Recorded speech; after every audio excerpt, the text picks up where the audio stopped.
Hello everyone. We have this question today: 3x square minus 2 root 6x plus 2 equal to 0. And what we have to do? We have to solve this question. It means we have to find the values of x. Okay, we have to find the roots of this quadratic equation.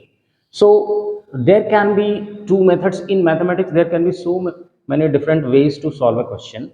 Here today I am going to discuss two methods to solve this question. The first method, of course, is splitting the middle term. So let us see the first method, method 1.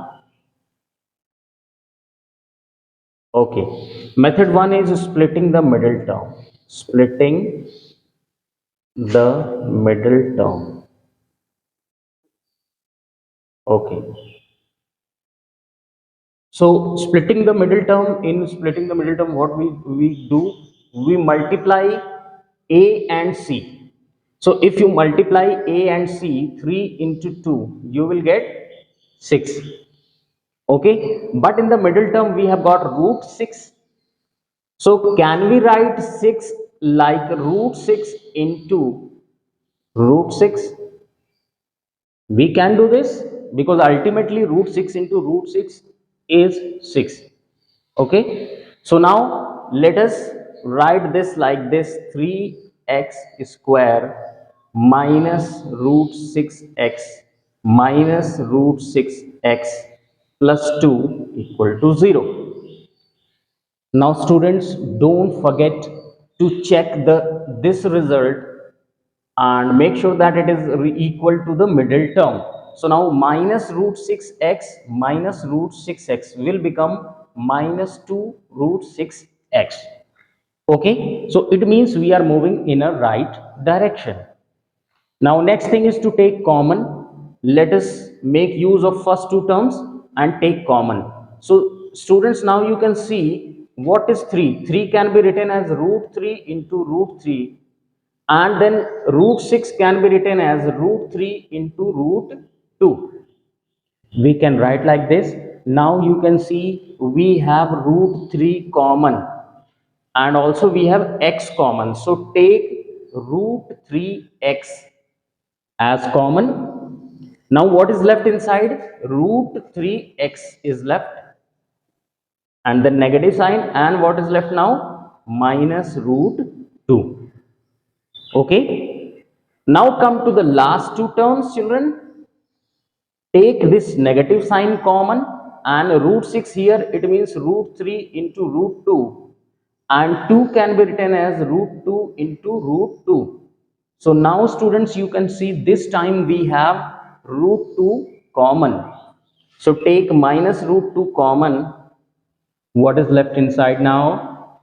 Root 3x minus root 2 equal to 0. Okay, make sure that you check whether this, by multiplying this number inside the bracket, you get these two terms. So if you multiply by minus root 2 into root 3x, you will get minus root 6x, and if you multiply minus root 2 and minus root 2, you will get plus 2. It means we are fine, we are correct now till now.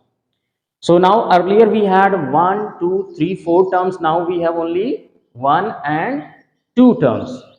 Now again check for common factors. So what is common now? The thing inside the bracket is common.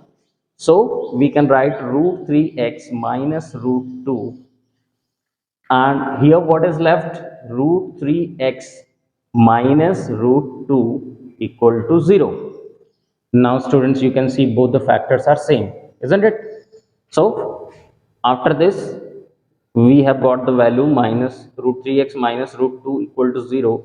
It means root 3x is equal to root 2, and this means x is equal to root 2 upon root 3.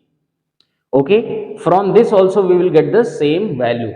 It means roots are real and equal. Roots are equal. Okay, now let us see the second method. Now let us see the second method. Second method is based on the use of identities. If you make a proper use of identities, then we can also solve this question. So method 2 is using identities. Using identities. So children, you can see, can we write this in the form of whole square? Yes, we can. 3x square can be written as root 3x whole square. Okay, a square, and this term can be written as root 2 whole square equal to 0. So now what do we have? We have a square plus b square. And now what do we need? We need minus 2ab. So minus 2 into value of a is root 3x into value of b is root 2. Now we have to check whether this value is same as this middle term or not.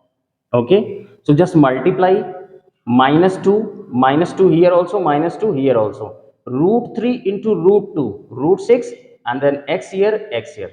So it is absolutely fine, no problem with this.